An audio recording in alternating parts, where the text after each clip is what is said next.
Hello everyone. In this lecture we will discuss about the inflammation. तो जो हमारा inflammation है एक बहुत ही इम्पोर्टेंट टॉपिक है, क्योंकि ये वर्ड्स हमने पिछले लेक्चर में भी, जो हमारे प्रीवियस लेक्चर है ना, हमने बहुत ज़्यादा यूज़ किया है। साथ ही साथ आप लोगों ने भी ये सुना ही होगा कि पर्टिकुलरली किसी को है ना इस पैनक्रियास का इन्फ्लामेशन हो गया, किसी को स्प्लीन में इन्फ्लामेशन हो गया, किसी को जॉइंट में इन्फ्लामेशन हो गया, इस तरीके से। तो आज हम इसे देखते हैं डिटेल में कि एक्चुअल में क्या है इन्फ्लामेशन। तो स्टार्ट करते हैं इंट्रोडक्शन से। जनरली तो आप लोगों ने क्या सुना होगा, इन्फ्लामेशन मतलब स्वेलिंग। मैंने ही बताया है ये कई बार है ना कि इन्फ्लामेशन को आप क्या बोल सकते हो, स्वेलिंग। लेकिन एक्चुअल में इन्फ्लामेशन का मतलब सिर्फ स्वेलिंग नहीं है। स्वेलिंग तो खुद इन्फ्लामेशन का एक सिम्टम्स है ना, कि इन्फ्लामेशन का एक सिम्टम्स है स्वेलिंग। इसके अंदर और भी बहुत सारे सिम्टम्स आएंगे, हम सारी चीज़ों को एक एक से डिस्कस करेंगे। तो इंट्रोडक्शन से स्टार्ट करें तो it is the bodies natural response against injury और इन्फेक्शन। हमारी बॉडी की एक नेचुरल रिस्पॉन्स है, किसके अगेंस्ट, किसी भी इंजरी के अगेंस्ट या फिर किसी भी इन्फेक्शन के अगेंस्ट। मतलब अगर हमारी बॉडी में कोई भी एक इंजरी हुई, आपने देखा कट लग गया है ना, इंजरी हो गई, या कोई इन्फेक्शन आ गया आपकी बॉडी में, तब ये नेचुरल रिस्पॉन्स हमें देखने को मिलती ही है। आप कभी भी देख लेना कि आपको कट लगा तो वहाँ आपको क्या स्वेलिंग हो जाएगी, आपको पेन होगा पर्टिकुलरली इस एरिए में। इसी चीज़ को तो हम इन्फ्लामेशन बोल रहे हैं। अब क्या होता है कि it is the protective mechanism of our body. हमारी बॉडी के एक प्रोटेक्टिव मैकेनिज्म है।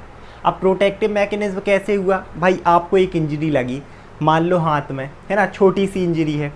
अब क्या है, अगर इंजरी है और आपको वहाँ उस एरिया में पर्टिकुलरली पेन हो रहा, स्वेलिंग है, तो अब क्या करोगे, आप कोई भी वर्क को अवॉइड करोगे, क्योंकि आपको पेन हो रहा, तो वो इंजरी बढ़ेगी नहीं, सही हो जाएगी। लेकिन मान लो अगर आपको वो इंजरी हुई थी, अगर पेन ही नहीं हो रहा, वहाँ स्वेलिंग ही नहीं है, तब भी आप दूसरा काम करते रहोगे, तो वो इंजरी जो छोटी सी है वो फिर आपके लिए कहीं ना कहीं बहुत ज़्यादा बोलते ना कि हार्मफुल हो जाएगी। तो इस तरीके से क्या है, हमारी बॉडी के एक प्रोटेक्टिव मैकेनिज्म। और भी देखेंगे कि कैसे हमें प्रोटेक्शन प्रोवाइड करता है। तो इसके क्या क्या एम्स रहते हैं। जो सबसे फर्स्ट एम्स है that is elimination of the cell injury, elimination the cause of cell injury. मतलब अगर आपकी बॉडी में कोई भी इन्फेक्शन हो रहा है ना, इस तरीके से हम देख लें कि कोई भी आपकी बॉडी में एक पैथोजन आया इस तरीके से है ना, ये आपकी बॉडी की सेल्स हैं, नॉर्मल सेल्स हैं हमारी बॉडी की इस तरीके से। अब क्या हुआ, ये पैथोजन हमारी बॉडी में इस तरीके से आया और इन सेल को अटैक करने लगा। इस तरीके से इसमें अटैक कर दिए, इसको भी अटैक कर दिया, तो इस तरीके से क्या करेगा, सब में अटैक करेगा। तो हमारा जो है ना नेचुरल रिस्पॉन्स इन्फ्लामेशन का काम ही यही होता है कि हमारी बॉडी कहीं ना कहीं इस पैथोजन को डिस्ट्रॉय करने की कोशिश करेगी, एलिमिनेट करने की कोशिश करेगी हमारी बॉडी से, कि ये हमारी बॉडी से बाहर चला जाए, इसे किल करेगी। इसी को हम बोल रहे हैं इन्फ्लामेशन एक टाइप से। तो एक तो ये चीज़ हो गई एम्स। दूसरा देखें तो क्लियर आउट डैमेज्ड सेल। अब ये क्या कर रहा, इन्फ्लामेशन की प्रोसेस क्या कर रही है, उस पैथोजन को तो अलग कर ही रही है हमारी बॉडी से, जो कि डैमेज पहुंचा रहा। साथ ही साथ जो डैमेज्ड सेल हैं है ना, जो आप बोल सकते हो कि सेल इन्फेक्टेड हो गई हैं, तो अब ये भी इन्फेक्टेड हैं, बाकी सबको भी इन्फेक्ट करेंगी या डैमेज करेंगी। इसीलिए हमारी बॉडी की नेचुरल रिस्पॉन्स पैथोजन को तो अलग करती है बॉडी से, साथ ही साथ इन इन्फेक्टेड सेल को भी हमारी बॉडी से अलग करने का काम करती है। इसके अलावा और अगर हम देखें तो अब क्या होगा लास्ट में, इनिशिएट टिश्यू हीलिंग। अब इन्फ्लामेशन अगर हम देखें ना, तो और इसका एक एम्स क्या रहता है कि आपकी बॉडी में, जैसे इंजरी वाला मैंने बताया था कि आपको कट लग गया, इंजरी हो गई, उसके बाद हीलिंग भी तो हो जाती है। आपने हमेशा देखा होगा, कट लग गया कोई भी है ना, चाकू आकू में आप देखते होगे, आलू काटते काटते फिर वो भर जाता है। स्किन में कई बार आपको चोट लगती है, आप गिर गए, फिर देखना वो भर जाती है। तो ये इन्फ्लामेशन की वजह से ही है। ये क्या कर देता है, इनिशिएट टिश्यू हीलिंग। टिश्यू को हीलिंग भी क्या करता है कि जो सेल है ना, मान लो अगर सेल कट की वजह से डैमेज है, इस तरीके से थोड़ा थोड़ा इनमें कट आ गया, तो इस हीलिंग को भी, मान लो ऐसे कट आ गया सेल में, तो अब ये जो रहती है ना, ये सेल इन्फ्लामेटरी सेल्स रहेंगी, मैं आगे बताऊंगा, वो हीलिंग भी करवाती है इन सेल की, ताकि ये फिर से रिपेयर हो जाए और आपकी जो फंक्शनिंग है वो नॉर्मल हो जाए, बहुत डैमेज ना हो हमारी बॉडी में।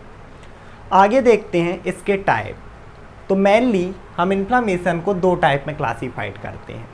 The first one is acute and second one is chronic. अब ये वर्ड तो हम बहुत बार पढ़ चुके हैं, इससे पहले इन्फेक्शन में ही पढ़ा था।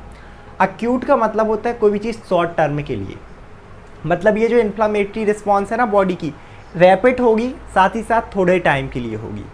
तो it is the response to sudden injury और इलनेस। ये वही नॉर्मल वाली है कि एकदम से आपको कट लग गया थोड़ा सा, तो वो जो सडन जो रिस्पॉन्स होगी ना बॉडी की, कि आपको उस एरिया में पेन होगा।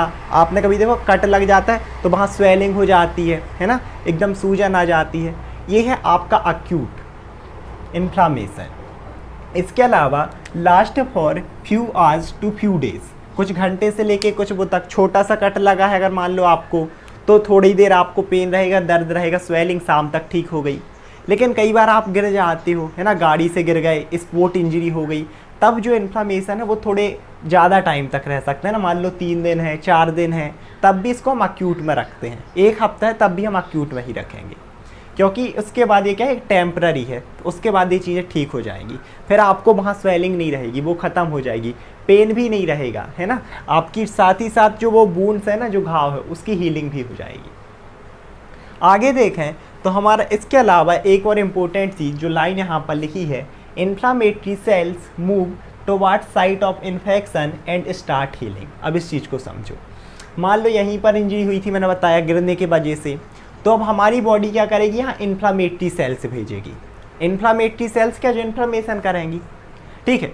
तो इन्फ्लामेटरी सेल्स आपकी कौन सी हो सकती हैं, न्यूट्रोफिल्स हो सकती हैं, वही डिफेंस वाली सेल है ना, अगर कोई इन्फेक्शन होगा तो ताकि उसे किल कर सकें। सेम ऐसे यहाँ पर क्या होगा, और अगर हम देखें तो ईसिनोफिल्स, अगर कोई पैरासाइट अटैक कर रहा तो उसे किल करेंगी। इसके अलावा हम बेसोफिल देख लें, मास्ट सेल, तो यहाँ इंजरी वाले केस में मेनली इन्हीं का रोल रहेगा, बेसोफिल और मास्ट सेल का, क्योंकि हमने देखा था ना हीलिंग प्रोसेस यही करवाती हैं। तो आपकी जो बॉडी है अब पर्टिकुलरली उस एरिए में इन सेल को भेजेगी, वहाँ पर ट्रांसमिट कराएगी कि आप इस एरिए में जाओ, जो भी बेसोफिल हैं, मास्ट सेल हैं, और क्या करवाएंगी, उनसे इस एरिए में हीलिंग करवाएंगी इस तरीके से, ताकि आपको क्या हो सके, रिलीफ मिल सके। इसके बाद नेक्स्ट टाइप हम देखें, दैट इज़ क्रोनिक इन्फ्लामेशन। अब क्रोनिक इन्फ्लामेशन क्या होगा, ऐसा इन्फ्लामेशन जो एक लंबे टाइम के लिए चलेगा, है ना। तो ये क्या होगा, एक तो आराम से होता है, ऐसे नहीं कि एकदम रैपिड हो गया, सडन रिस्पॉन्स नहीं रहेगी, धीरे धीरे डेवलप होगा और लॉन्ग टाइम तक चलेगा। तो ये क्या है, लॉन्ग टर्म इम्यून रिस्पॉन्स। आपकी इम्यून रिस्पॉन्स ही होगी, मतलब यही सेल पार्टिसिपेट करेंगी, and last for months two year, ये काफ़ी मंथ से आपके सालों साल तक रह सकता है। अब इस कंडीशन में क्या होता है, देखो जो अक्यूट इन्फ्लामेशन है ना, ये तो हमारे लिए एक गुड होता है कि it is good for health, good for us. क्यों, क्योंकि आपको चोट लगी, जैसे मैंने बताया, तो अगर आपको पेन और स्वेलिंग नहीं है तब भी आप उस चीज़ को क्या कर दोगे कि यार ऐसा ही तो है, कुछ नहीं, आप काम करते रहोगे। या जैसे क्रिकेट में होता है कि आपका हाथ में होता है ना, खिलाड़ियों का हाथ मुड़ गया, अब उन्हें अगर पेन ही नहीं होगा तो वो क्या करेंगे, कंटिन्यूसली गेम खेलेंगे, जिस वजह से जो पूरा है ना डैमेज के चांसेस बढ़ जाते हैं कि टोटली लॉस हो जाए कहीं आपका फंक्शन। लेकिन क्योंकि उन्हें पेन होता है तो आप देखते हैं ना, रेस्ट पे भेजा जाता है खिलाड़ियों को, क्योंकि अभी शोल्डर इंजरी है, उनके वहाँ पर पर्टिकुलरली इन्फ्लामेशन है, पेन है ना, कुछ लिमिट्स है। तो इस तरीके से यह हमें क्या करता है, लॉन्ग टर्म इंजरी से बचाता है, सीवियर कॉम्प्लिकेशन से। लेकिन ये जो क्रॉनिक इन्फेक्शन इन्फ्लामेशन रहेगा ना, ये हमारी हेल्थ के लिए कहीं ना कहीं हानिकारक हो सकता है हमारे लिए। कैसे समझते हैं, जैसे मैंने इसमें बताया था कि हमारी बॉडी इन्फ्लामेटरी सेल्स भेज रही थी ताकि वो क्या कर सके, जो इन्फेक्शन कॉज कर रहा है, जो पैथोजन है, जो इन्फेक्शियस एजेंट है, उसे किल कर सके या हीलिंग कर सके। ये तो ठीक था थोड़े टाइम के लिए, है ना, कि जो पैथोजन है उसे किल कर दिया। लेकिन ये जो हमारा क्रॉनिक इन्फ्लामेशन है ना, ये किस वजह से डेवलप हो सकता है, ऑटो इम्यून डिसीज़ की वजह से भी, जिसमें हमारी बॉडी की सेल पैथोजन को किल ना करके, ये जो न्यूट्रोफिल्स और ये सब है ना, ये हमारी बॉडी की सेल को ही किल करने लगती हैं। अब कैसे, देखो इस कंडीशन में क्या होता है कि body continuous send inflammatory cells even when there is no danger. मतलब इसमें हमारी बॉडी क्या करेगी कि यहाँ पर हमारी बॉडी में कोई भी पैथोजन नहीं है, हमारी बॉडी में कोई इंजरी भी नहीं है, कोई बैक्टीरिया नहीं है, कोई वायरस नहीं है ना, तब भी हमारी बॉडी क्या कर रही है, इन्फ्लामेटरी सेल्स भेज रही है, चाहे वो आपकी न्यूट्रोफिल्स हो, ईसिनोफिल्स हो। तो अब ये क्या करेंगी, इनका काम ही है किल करना। ये कई बार हमारी बॉडी की सेल को ही किल करने लगती हैं, है ना, जिसे हम ऑटो इम्यून डिसीज़ बोलते हैं।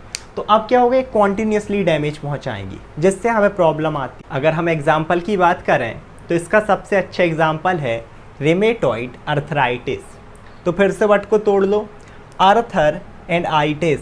आर्थर का मतलब होता है जॉइंट और आइटिस का मतलब अपन ने पहले ही पढ़ा ना, इन्फ्लामेशन। देखो आ गया ना, इन्फ्लामेशन मीन्स जॉइंट का अगर इन्फ्लामेशन हो जाए तो उसे हम बोलते हैं अर्थराइटिस। और ये कंडीशन होती है कि रेमेटॉइड अर्थराइटिस है, ऑस्टियोआर्थराइटिस है, ऐसे करके।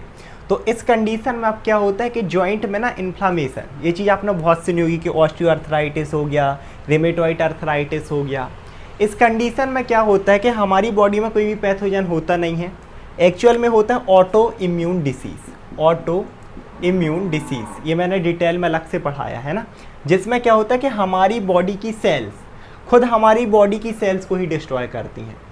तो इसमें क्या होगा, जो इन्फ्लामेटरी सेल्स थी ना, जैसे मैंने बताया, हमारी body continuously inflammatory sales send करती है, आपकी न्यूट्रोफिल्स, बेसोफिल्स, ईसिनोफिल्स, मास्टर सेल सारी। अब यहाँ पैथोजन तो है नहीं, तो ये सेल क्या करती हैं, ऑटो इम्यून डिसीज़ की वजह से, ऐसे बहुत सारी कंडीशन है जिसकी वजह से डेवलप होता है। डिटेल में आप इसे अलग से देख सकते हो, मैंने पढ़ा है इसे इम्यूनिटी में। तो अब क्या होगा कि ये जो सेल है ना, न्यूट्रोफिल्स हो गई, ईसिनोफिल्स हो गई, बेसोफिल्स हो गई, मास्टर सेल्स हो गई, ये क्या करती हैं, हमारी जो जॉइंट वाली सेल्स है ना, जो जॉइंट सरफेस पर स्पेशली कार्टिलेज वाली जो सेल्स हैं, कॉन्ड्रोसाइट, उन सेल्स को डिस्ट्रॉय करने लगती हैं। और जिस वजह से इस तरीके से अगर हम देखें तो ये मान लो एक बोन हो गई, यहाँ से ये दूसरी बोन हो गई, यहाँ पर इस तरीके से सेल रहती हैं। अगर दोनों जो बोन है, अगर सेल इस तरीके से डैमेज होती जाती है, यहाँ का कार्टिलेज ख़त्म होने लगता है, जिस वजह से एक तो आपको यहाँ पर स्वेलिंग रहेगी, जिसे हम जनरली बोल रहे थे कि स्वेलिंग मीन्स इन्फ्लामेशन, साथ ही साथ यहाँ पर आपको पेन रहता है। इसके अलावा और भी बहुत सारी चीज़ें जिसके सिम्टम्स हम आगे देखेंगे ना, वो आपको देखने को मिल सकती हैं। तो इस तरीके से जो क्रॉनिक एक्चुअल में इन्फ्लामेशन है ना, ये हमारे लिए कई बार हानिकारक भी साबित हो सकता है मोस्टली टाइम, कि आपको अब ज़िंदगी भर उसमें पेन है, जैसा होता है लाइफ लॉन्ग चल रहा, तो वो दिक्कत होती है, चलने में दिक्कत हो रही है, मूवमेंट परफॉर्म करने में दिक्कत हो रही है, पता चले बैठने ही में दिक्कत हो रही है, ऐसा करके। तो ये थे हमारे अक्यूट एंड क्रॉनिक इन्फ्लामेशन। अब हम बात करते हैं कॉजेस ऑफ इन्फ्लामेशन की, कि आखिर वो कौन कौन से फैक्टर हैं जो हमारी बॉडी में इन्फ्लामेशन कॉज कर सकते हैं। तो इन्फेक्शन और इंजरी तो कॉमन हो ही गया, जैसे हमने बात ही की कि जब इन्फेक्शन और इंजरी हो रही थी तभी हमें क्या देखने मिल रहा था, इन्फ्लामेशन। तो फर्स्ट कॉज है, अगर हम इन्फेक्शन देखें तो वो कौन कॉज करता है, पैथोजेंस। जैसे हमने जो प्रीवियस लेक्चर में ना इन्फेक्शन कवर किया था कि आपको वायरस इन्फेक्शन कॉज कर सकता है, जिसे हम वायरल इन्फेक्शन बोलेंगे, पैरासाइट कॉज कर सकते हैं जिसे हम पैरासाइटिक इन्फेक्शन बोल रहे थे। इसके अलावा आपके फंगाई हैं, बैक्टीरिया हैं, तो ये पैथोजन भी क्या कॉज कर सकते हैं आपकी बॉडी में, इन्फ्लामेशन। इसके बाद आगे देखें तो इंजरीज, कि आपको कोई स्क्रैप्स हो गया है, साथ ही साथ कोई कट लग गया है, तो मैंने बताया था ना, जैसे ही कट लगा हमारी बॉडी क्या करेगी, इन्फ्लामेटरी सेल से भेजेगी। अगर यहाँ पर स्पेशली हम बात करें तो मास्ट सेल, ताकि वो हीलिंग कराएंगी। और अगर इन्फेक्शन वाले हम केस में देखें पैथोजन वाले में, तो आपकी न्यूट्रोफिल्स, इसके अलावा हमारी ईसिनोफिल्स। तो ईसिनोफिल्स स्पेशली किसको किल करती हैं, पैरासाइट्स को, न्यूट्रोफिल बाकी पूरे बैक्टीरिया वायरस को। तो इस तरीके से क्या कॉज करते हैं, इन्फ्लामेशन। इसके अलावा जो हमारा थर्ड फैक्टर है that is chemical and radiations. अगर रेडिएशंस की हम बात करें तो क्या क्या हो गई, आपकी IRR, इंफ्रारेड रेडिएशंस, इसके अलावा UVR, अल्ट्रावायलेट रेडिएशंस, जो कि नेचुरली सन से बहुत ज़्यादा आती हैं, साथ ही साथ एक्सरेज। तो अगर इनके भी कोई पर्सन बहुत ज़्यादा एक्सपोजर में आए तो ये चीज़ ना कैंसर, स्किन कैंसर डेवलप कर सकती हैं। दैट्स वाई इस केस में भी हमें इन्फ्लामेशन देखने के लिए मिलता है, जैसे स्किन की रेडनेस होने लगती है, कई बार इचिंग होने लगती है। तो पर्सन क्या करे, कहीं ना कहीं उस धूप से बच सके, है ना। नहीं तो अगर इसके कंटिन्यूसली एक्सपोजर में रहेगा तो उसमें क्या कॉज हो सकता है, कैंसर। इसलिए इस केस में भी हमें इन्फ्लामेशन देखने को मिल जाता है। इसके बाद और अगर हम फैक्टर्स देखें तो जैसे मैंने केमिकल बताया, ऐसे बहुत सारे टॉक्सिन्स होते हैं, केमिकल सब्सटेंस, जो कि इन्फ्लामेशन कॉज कर सकते हैं। साथ ही साथ लाइफ स्टाइल फैक्टर। अब लाइफ स्टाइल फैक्टर में क्या क्या आ गया, स्ट्रेस है, ओबेसिटी है। तो देखो स्ट्रेस तो बहुत ही कॉमन है, क्योंकि अगर किसी भी पर्सन को स्ट्रेस है तो स्ट्रेंथ आपके इम्यून सिस्टम को, जो इम्यून सिस्टम था ना, ये जो सेल्स वाला, न्यूट्रोफिल्स, बेसोफिल्स, ईसिनोफिल्स, ये पूरा इम्पेयर्ड हो जाता है। तो ये तो इन्फ्लामेशन कॉज करता ही है। साथ ही साथ अगर हम देखें तो obesity and low physical exercise, अब दोनों एक ही चीज़ है। अगर कोई फिजिकल एक्सरसाइज नहीं करता, एकदम रेस्ट पर रहता है, तो ओबेस उसके होने के चांसेस ज़्यादा हैं, ओबेसिटी डेवलप होने के। ओबेसिटी क्या कॉज करती है? Secretion of tumour necrosis factor. अब ट्यूमर नेक्रोसिस फैक्टर क्या है? ऐसे फैक्टर जो कैंसरस सेल को किल करते हैं ना, एक्सेसिव सेल। लेकिन क्योंकि कोई पर्सन बहुत ज़्यादा ओबेसिटी उसमें डेवलप हो रही है, तो उस वजह से भी कई बार ये फैक्टर रिलीज होते हैं और हमारी बॉडी की सेल को ही डैमेज कॉज करने लगते हैं, जिसकी वजह से इन्फ्लामेशन डेवलप होता है। इसके साथ साथ है एनवायरमेंटल फैक्टर, जैसे इसमें एयर पॉल्यूशन हो गया। अगर बहुत ज़्यादा एयर पॉल्यूट है और आप उसका क्या इन्हेलेशन कर रहे हो, अंदर ले रहे हो, तब पर्टिकुलरली रेस्पिरेटरी ट्रैक्ट का आपको ना इन्फ्लामेशन देखने के लिए मिलता है। इसके साथ और अगर हम देखें तो डाइट, जैसे फूड इन हाई शुगर है या फूड सॉल्ट है, कार्बोहाइड्रेट है, तो वही चीज़ आप जितना ज़्यादा कार्ब्स लोगे फिर धीरे धीरे फैट स्टोरेज मीन्स ओबेसिटी, जिस वजह से यही ट्यूमर नेक्रोसिस फैक्टर सीक्रेट होने लगेंगे, वो इन्फ्लामेशन कॉज कर सकते हैं। इसके अलावा एल्कोहल और टोबैको भी इस गांव में तम्बाकू बोलते हैं, है ना हिंदी में। तो एल्कोहल में क्या होता है? पर्टिकुलरली लिवर का इन्फ्लामेशन। फिर धीरे धीरे आप जैसे कोई पर्सन एल्कोहल खाएगा तो लिवर में इन्फ्लामेशन देखने मिलेगा, ताकि एटलीस्ट अब तो पर्सन बंद कर दे। और अगर पर्सन बंद नहीं किया तो फिर तो वो एल्कोहल लिवर को डैमेज कर ही देगी। लेकिन फिर भी इन्फ्लामेशन आपको एक संकेत देता है कि भाई रुक जाओ, अभी आप ठीक हो सकते हो। ऐसे ही टोबैको में स्पेशली आपके रेस्पिरेटरी ट्रैक्ट, माउथ में जो इन्फ्लामेशन है ना, देखने के लिए मिलते हैं। अब हम बात करते हैं इनके सिम्टम्स की। तो मेन सिम्टम्स तो स्वेलिंग है, जैसे कि मैंने बताया ही कि आप जनरली इसको क्या बोल सकते हैं, इन्फ्लामेशन को स्वेलिंग। अब तो खैर हम आज डिटेल में पढ़ लिए, तो स्वेलिंग हो क्यों रही है उसको समझते हैं।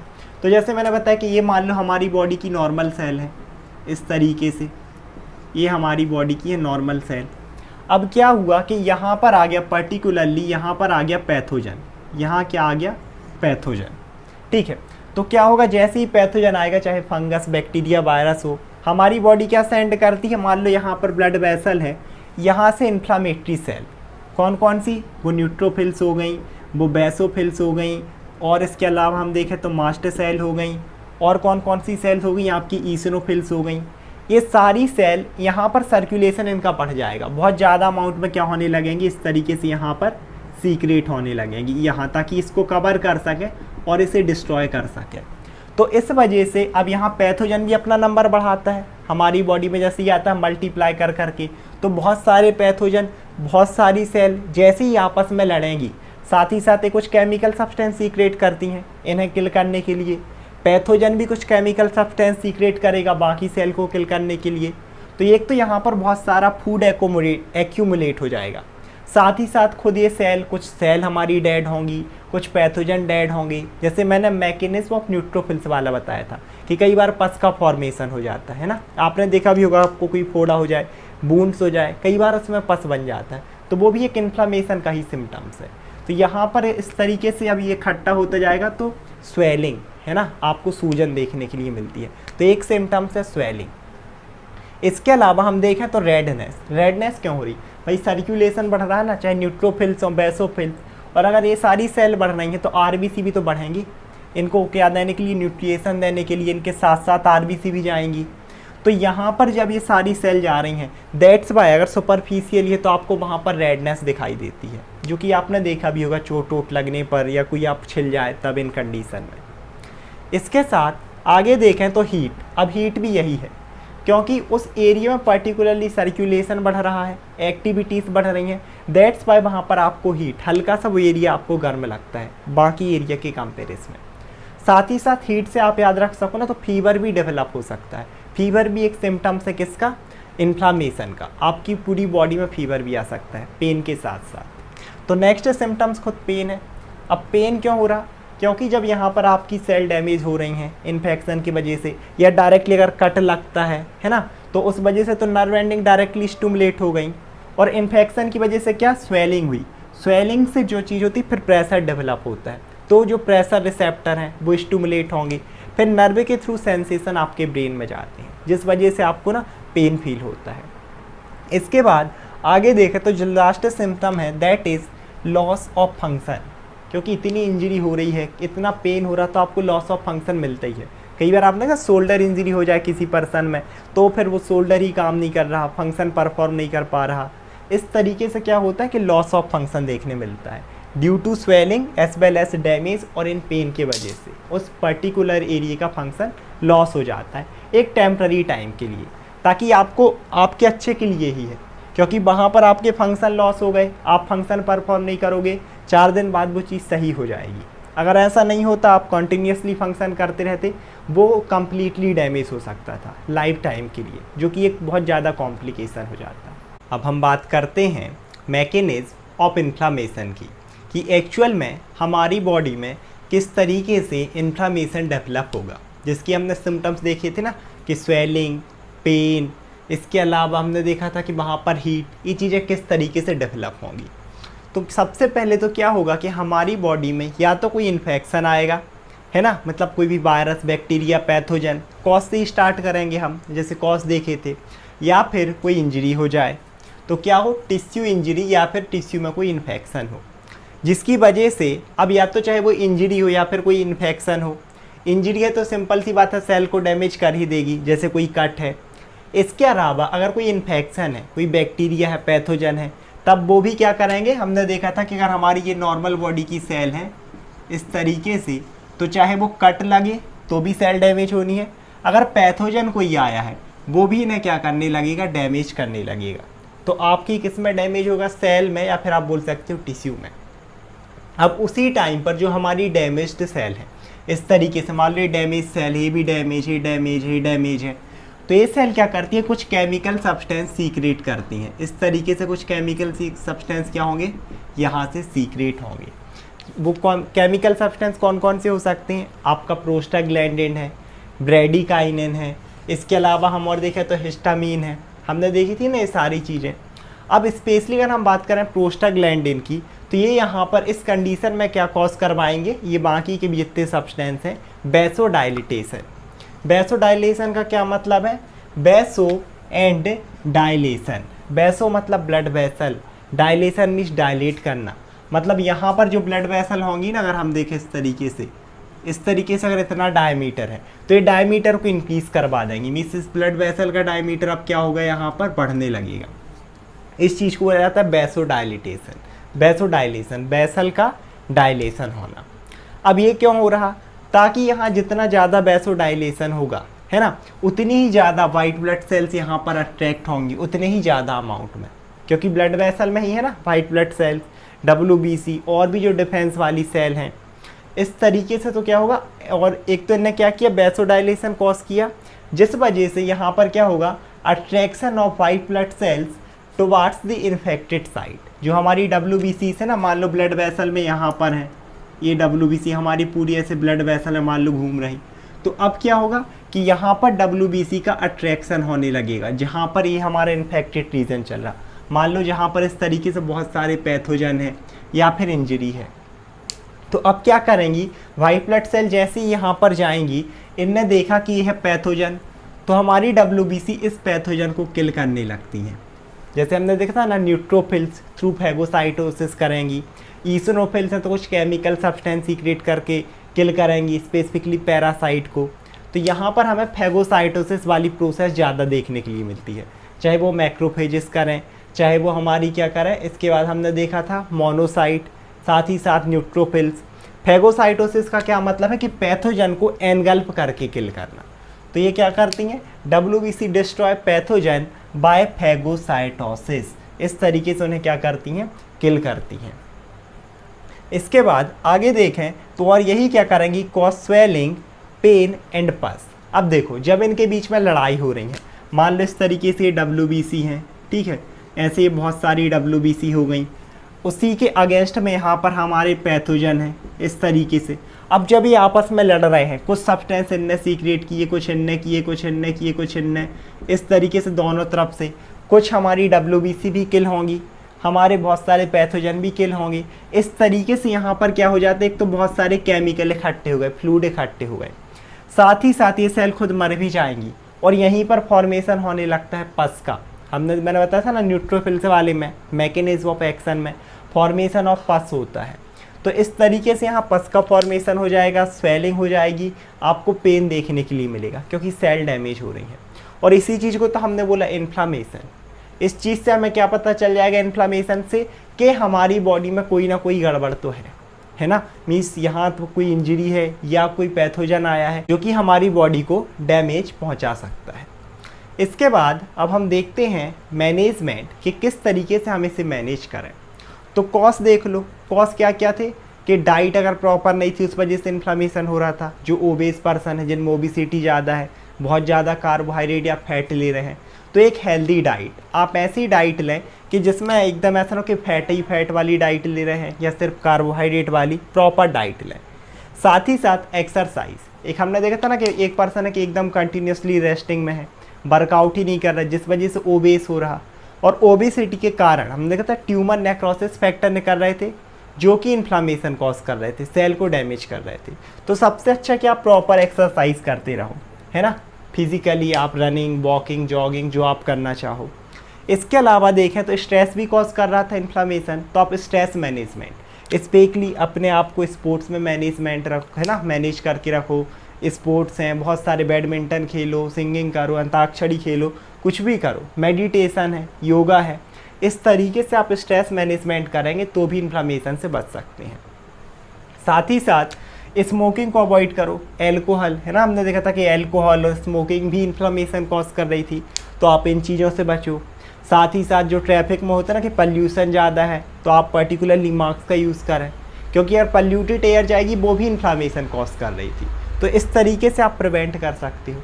इसके अलावा अगर हम इसका ट्रीटमेंट देखें या फिर आप मैनेजमेंट में भी लिख सकते हो, एंटी इन्फ्लामेटरी ड्रग्स। एंटी मतलब उल्टा और इन्फ्लामेटरी, ऐसी ड्रग्स रहती हैं जो इस इन्फ्लामेशन को कम करने में हेल्प करती हैं। इसमें भी बहुत सारी होती हैं, steroidal drugs, non steroidal drugs, normally आप इतना लिख सकते हो। So this is all about the inflammation. I hope आप लोग वीडियो समझ में आया होगा। Thank you so much everyone.